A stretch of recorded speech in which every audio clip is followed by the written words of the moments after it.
Hello दोस्तों, welcome back to my channel invest with Keshav. आज के इस वीडियो में हम बात करेंगे best small cap mutual funds कौन से हैं। रिव्यू करूंगा, एक तरीके से डिटेल्ड एनालिसिस दूंगा आपको। सारे म्यूचुअल फंड स्कीम्स को कहीं ना कहीं कंपेयर करेंगे इस कैटेगरी के अंदर, और बेस्ट कौन सा म्यूचुअल फंड हो सकता है आपके लिए, तो वो भी आपको बताऊंगा। तो वीडियो को अंत तक जरूर देखिए, चैनल को जो सब्सक्राइब कर लीजिएगा ताकि आपको इस तरह के इंपॉर्टेंट वीडियोस टाइमली मिलते रहें। तो चलिए दोस्तों, वीडियो को फटाफट से स्टार्ट करते हैं। सबसे पहले थोड़ा सा मार्केट का आपको ब्रॉडर रिव्यू ओवरव्यू देता हूं। तो आज जब मैं वीडियो बना रहा हूं बेसिकली 2025 सितंबर के अंदर, तो आप देख रहे हैं कि किस तरीके से पिछले एक साल का अगर आप रिटर्न उठाएंगे तो निफ्टी का return almost flat to negative है। 26,200 का निफ्टी ने हाई लगाया और आज लगभग हम उसके नीचे ही ट्रेड कर रहे हैं। और स्मॉल कैप और मिड कैप की बात करेंगे तो वहां तो स्थिति थोड़ी और खराब है। स्मॉल कैप का रिटर्न अगर आप बात करेंगे तो इंडेक्स लेवल की अगर बात करूं तो 10% के आसपास डाउन चल रहे हैं हम पिछले एक साल के अंदर।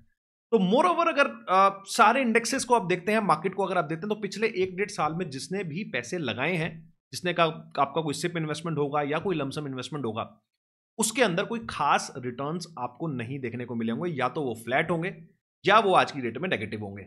तो अब ऐसे में क्या आपको और इन्वेस्टमेंट करना है? तो जी हाँ दोस्तों, उसका आंसर तो सबसे पहले ये है कि आपको यही वो टाइम होते हैं बेसिकली। आप अगर हिस्ट्री उठाएंगे तो आज आपको दिखाऊंगा अभी कि किस तरीके से जब करेक्शंस पीरियड चल रहे होते हैं, दो तरह की चीजें होती हैं मार्केट के अंदर। एक होता है ट्रेंड, जहां पर मार्केट एक सीधी डायरेक्शन में, कहीं ना कहीं एक ऊपर की डायरेक्शन में जब मूव लेता है तो वो एक ट्रेंडिंग मूव डायरेक्शन होती है, और जिसमें मोस्ट ऑफ दी आपका इन्वेस्टमेंट जो करी गई होती है। एक तरीके से बुल मार्केट और बियर मार्केट के अंदर डिफरेंस यही होता है कि मोस्ट ऑफ दी जो आपके इन्वेस्टमेंट्स होते हैं बियर मार्केट के अंदर, वही आपको बुल मार्केट का मजा देते हैं। मतलब अगर जब आप अपने सिप इन्वेस्टमेंट को करते हैं, लप इन्वेस्टमेंट, लमसम इन्वेस्टमेंट को करते हैं, तो वो बियर मार्केट्स या वो जो करेक्शंस होती हैं जहां पर मार्केट नेगेटिव रिटर्न्स दे रहे होते हैं सालों साल, या फिर नीचे की डायरेक्शन में जा रहे होते हैं। हालांकि आज की डेट में इंडिया में बेयर मार्केट कोई बहुत बड़े नहीं होते, टाइम पीरियड वाइज बोल रहा हूं।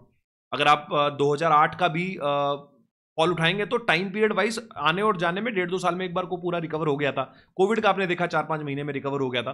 Time period wise bear markets India में बहुत बड़े नहीं है, लेकिन 1-2-3 साल की करेक्शंस होना कहीं ना कहीं एक लाजमी है, जिसमें प्राइस ज्यादा ना टूटे लेकिन टाइम आपका ज्यादा टूट जाए। तो अभी एक साल हमारा ऑलमोस्ट खत्म हो चुका है, जिसके अंदर लास्ट सितंबर में हमने हाई लगाया था निफ्टी के ऊपर, और आज हम लगभग सितंबर में ये वीडियो बना रहा हूं तो ऑलमोस्ट हमारा नील रिटर्न है। तो अब ऑलमोस्ट नील रिटर्न होने के बाद अगर स्मॉल कैप की बात करेंगे तो -10% है। तो जिसने इन्वेस्ट किया है उसके इस समय जो पोर्टफोलियो होगा वो नेगेटिव चल रहा होगा। तो अब जैसा मैंने आपको बताया कि यही बेस्ट टाइम होता है जब आपको अपने इन्वेस्टमेंट्स या तो बढ़ाने होते हैं या उनको कंटिन्यू तो एटलीस्ट रखना ही होता है। तो आज इस वीडियो में इन्हीं स्कीम्स के बारे में बात करूंगा, लेके चलूंगा उसके लिए आपको स्क्रीन के ऊपर, जहां हम पूरी चर्चा करने वाले हैं। स्मॉल कैप म्यूचुअल फंड, जैसा आपको पता है, ये एक हाई रिस्क कैटेगरी है, जहां पर आपका रिस्क और रिवॉर्ड जो दो है वो कहीं ना कहीं ज्यादा होता है in comparison to large cap या मिड कैप्स। लेकिन अगर किसी का भी लॉन्गर होराइजन है, लॉन्गर होराइजन का मतलब किसी भी इंसान के पास 10+, 15+ ईयर्स का आज की डेट में एक इन्वेस्टमेंट होराइजन है, तो ही उसको ये कैटेगरी कहीं ना कहीं कंसीडर करनी चाहिए अपने पोर्टफोलियो के अंदर, कहीं ना कहीं अपनी इन्वेस्टिंग जर्नी में। जो लोग टुवर्ड्स 60 हैं और कहीं ना कहीं रिटायरमेंट एज की तरफ हैं, या फिर SWP के अंदर जाना चाह रहे हैं, उनके लिए मेरे हिसाब से ये तरह की जो कैटेगरी है वो कहीं ना कहीं ठीक नहीं रहती है। बिकॉज आपको इक्विटी मार्केट का ऐसा रिस्क, जिस यहाँ पर आपको ड्रॉडाउन जो है वो 30 से लेकर 50% तक भी आ सकते हैं। तो खुदा न खास्ता कुछ ऐसा होता है कि आपका स्मॉल कैप पोर्टफोलियो 50% गिर जाएगा, तो कहीं ना कहीं आपके ओवरऑल फाइनेंशियल प्लानिंग में उसका एक बहुत बड़ा डेंट आ सकता है। तो सिर्फ उन्हीं लोगों के लिए सूटेबल है ये स्मॉल कैप इन्वेस्टिंग जिनके पास एक लॉन्गर होराइजन है अपनी इन्वेस्टिंग जर्नी के अंदर। अब सीधा चलते हैं, बिल्कुल भी अब टाइम वेस्ट ना करते हुए, बिल्कुल भी हम इसको समय जाया ना करते हुए सीधा चलते हैं स्क्रीन के ऊपर, और बेस्ट जो कैटेगरीज हैं और उसके लिए हम टिकर टेप यूज करेंगे, जैसे कि हम हमेशा अपने हर म्यूचुअल फंड रिव्यू में यूज करते हैं। तो लेके चलता हूं आपको स्क्रीन के ऊपर।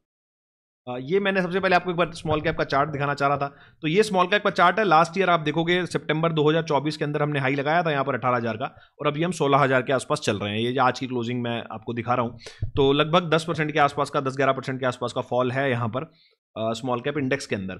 अब चलते हैं small cap mutual fund schemes. तो ये मैंने आपके सामने कुछ म्यूचुअल फंड स्कीम्स टिकर टेप यूज कर रहा हूं मैं इसके लिए। तो आप देखेंगे सारी स्मॉल कैप म्यूचुअल फंड्स का जो यूनिवर्स है उसमें जो भी बेस्ट स्कीम है एयूएम वाइज, अपना 3 year rolling return, 5 year rolling return, और उसके अलावा अगर आप देखेंगे 10 ईयर का CAGR, सारी चीजें मैंने यहाँ पर लगा ली हैं, और उनको एक बार कहीं ना कहीं एक्सेल शीट में डाउनलोड भी कर लिया है, ताकि आपके लिए थोड़ा ईजी रहेगा इन तरीके की कंपनीज को सिलेक्ट करना।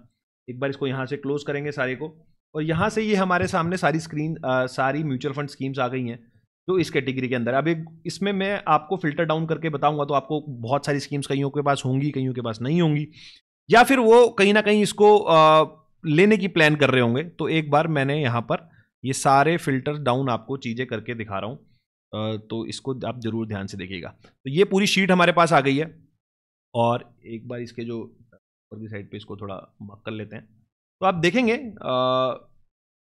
यहाँ से हम इसको भी आप देखने चाहेंगे। तो ये सारी स्कीम्स हमारे पास आई हैं। तो यहाँ पे मैंने जो फिल्टर्स लगाए हैं अब आपको वो एक्सप्लेन करता हूँ। सबसे पहला मेरा जो फिल्टर है वो AUM का है, दूसरा मेरा 3 ईयर CAGR का है, तीसरा मेरा एक्सपेंस रेशियो का है, उसके बाद 5 ईयर का CAGR कितना दिया है, उसके बाद एवरेज रोलिंग रिटर्न, ये रोलिंग रिटर्न है हमारा 3 साल का। तो आप देखोगे कि हर 3 साल के अंदर क्या फंड की परफॉर्मेंस है, तो वो हमने लगाया है। यहाँ पे हमने मैक्सिमम ड्रॉडाउन लगाया है 48, ये आप देख सकते हो। यहाँ पे हमने cash holding as on date लगाई है कि कितनी कैश होल्डिंग है इन म्यूचुअल फंड्स के अंदर, स्कीम के अंदर। और यहाँ पर मैंने जो कॉन्सेंट्रेशन है, मतलब टॉप 5 जो होल्डिंग है उसमें कितना पैसा लगा हुआ है वो लगाया है। और लास्ट में मैंने लगाया है 10 ईयर CAGR। वो इसलिए लगाया है क्योंकि ये मेरा मोस्ट इंपॉर्टेंट क्राइटेरिया होने वाला है यहाँ पर इसको फिल्टर डाउन करने का। तो जैसा मैंने आपको बताया, small cap investing for is for very long term, at least 10-15 साल का आपके पास एक्सपीरियंस, 10-15 साल का आपके पास इन्वेस्टमेंट होराइजन होना चाहिए, तभी जाके आपको उसके इस स्कीम के अंदर आना चाहिए। क्योंकि आप यहाँ देख सकते हो कि जो ड्रॉडाउन्स है वो 48%, 48%, 40%, 34%, 36%। तो 40% का ऑन एन एवरेज ड्रॉडाउन आपको कभी भी किसी भी पॉइंट से आ सकता है। तो आपके पास एक अच्छा खासा यहाँ पर इन्वेस्टमेंट होराइजन होना बहुत जरूरी है। तो सबसे पहले 10 ईयर CAGR मैंने यहाँ पर लगाया है, और उसमें सबसे पहले हम वो वाले फिल्टर डाउन करेंगे जिनके पास 10 साल का एक्सपीरियंस नहीं है, 10 साल की उनकी हिस्ट्री नहीं है आज की डेट में।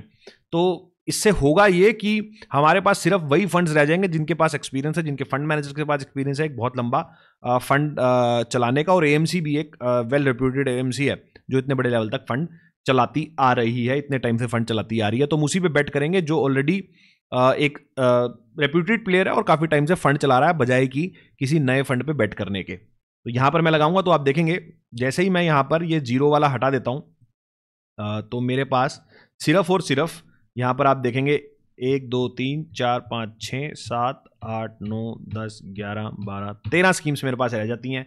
और अब इसमें आप रिटर्न वाइज देखेंगे तो सबसे ज्यादा रिटर्न 10 साल के अंदर 22% का रिटर्न अगर आप देखेंगे तो हमारा निपॉन स्मॉल कैप का आ रहा है। इसी का अगर 3 साल का रिटर्न देखते हैं तो वो है 23% का, और इसी का अगर 5 साल का रिटर्न देखते हैं तो वो है हमारा 32% का। तो हमें थोड़ा सा लॉन्गर होराइजन देखने का लिए इसलिए भी जरूरी है क्योंकि ये 5 साल का जो फिगर है वो कुछ खास हमें पिक्चर नहीं दे रहा है, क्योंकि ये कोविड के बाद के रिटर्न्स होंगे, इसलिए थोड़े से ज्यादा भी दिख रहे हैं।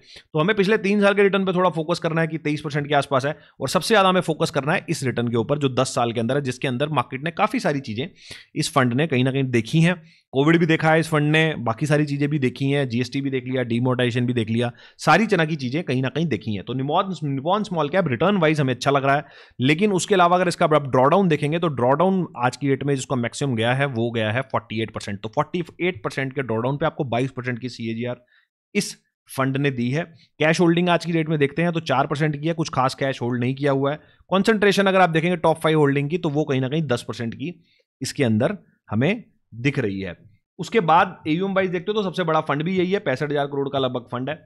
उसके बाद अगर रिटर्न वाइज मेरे को देखना हो यहां पर, तो उसके बाद सबसे ये दो लगभग बराबर ही CAGRs आ रही हैं, 19.69, 19.74। तो लगभग 19, ये इसको भी हम इसी कैटेगरी में ही गिन सकते हैं, ये चारों पांचों स्कीम्स को 19.74, 20%, 19.82, ये सारे लगभग सेम फंड्स है। तो आप इसको एक बार रिव्यू करते हैं। तो इसमें HDFC है, यहाँ हमारा SBI स्मॉल कैप है, क्वांट स्मॉल कैप है और एक्सिस स्मॉल कैप है। तो लगभग ये सारे फंड्स अगर आप देखेंगे तो इनके रिटर्न्स पिछले 10 साल के रिटर्न्स ऑलमोस्ट सेम ही है। मैं इसको एक बार मार्कडाउन कर लेता हूं, तो इसको हम एक कैटेगरी में गिनेंगे, और निपॉन की परफॉर्मेंस थोड़ी ज़्यादा है, इसको थोड़ा सा हम अलग कैटेगरी में यहाँ पर डाल देते हैं क्योंकि इनका रिटर्न इससे ज़्यादा है। अब हम यहाँ पर देखते हैं कि किस तरीके का ड्रॉडाउन आया है। तो यहाँ पर जो ड्रॉडाउन कम आया है वो आया है सबसे कम हमारा 34% का, वो आया है हमारा एक्सिस स्मॉल कैप के अंदर। तो एक्सिस स्मॉल कैप का अगर आप रिटर्न देखोगे 34%, और अगर आप 10 ईयर का CAGR देखोगे तो लगभग 20% के आसपास इसका CAGR है। वहीं अगर आप इसको अगर मैं डिवाइड कर लेते हैं अगर इन दोनों को कि किस आपको ड्रॉडाउन पे क्या रिटर्न मिला है, तो आप देखेंगे ये आपको 2.20 का इस तरीके से आपके रेशियोज बन के आ जाएंगे। तो यहाँ आप देखेंगे 1.74। तो ये जो आपका एक तरीके से रेशियो है ये सबसे इंपॉर्टेंट हो जाता है, बिकॉज यहाँ पर आपको कम ड्रॉडाउन में ज़्यादा रिटर्न देखने को मिला है एक्सिस स्मॉल कैप के अंदर। तो एक्सिस स्मॉल कैप के अंदर अगर आप देखते हैं तो 20% की CAGR है और आपका जो DD है वो 34% का है। कैश होल्डिंग 8% की है इसके अंदर। अब इसका 3 ईयर और 5 साल का 5 साल का CAGR हालांकि निपॉन से कम है 28% है, लेकिन 3 ईयर का देखते हैं, 3 ईयर का CAGR हमारा 19% है। तो निपॉन से इसके रिटर्न कम है, लेकिन जो मेन बात है वो है हमारी DD की। तो DD यहाँ पर हमारा 34% 34% के आसपास है, which is a good thing.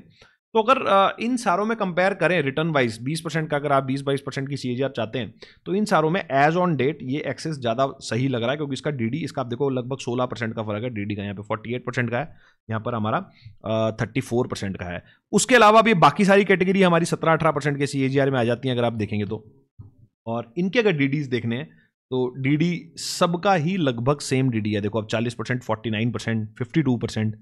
तो लगभग अगर मुझे इसी तरीके के DD में जाना है, इसी तरह के DD से मैं कंफर्टेबल हूं, तो मेरे को निपॉन स्मॉल कैप कहीं ना कहीं ज़्यादा समझ में आता है। और अगर मैं प्योर नंबर वाइज देखता हूं तो यहाँ पर मुझे एक्सिस स्मॉल कैप थोड़ा ज़्यादा समझ में आ रहा है, कंसीडरिंग जो इसका रिस्क और रिवॉर्ड है। एक बार इसका तो अगर मेरे को मैं आपको क्लियर आपको यहाँ से इंडिकेशन दूं तो इन सारे फंड्स में से एक्सिस स्मॉल कैप हमारा एक क्लियर विनर नजर आ रहा है, considering the risk and reward of this product, this of this scheme.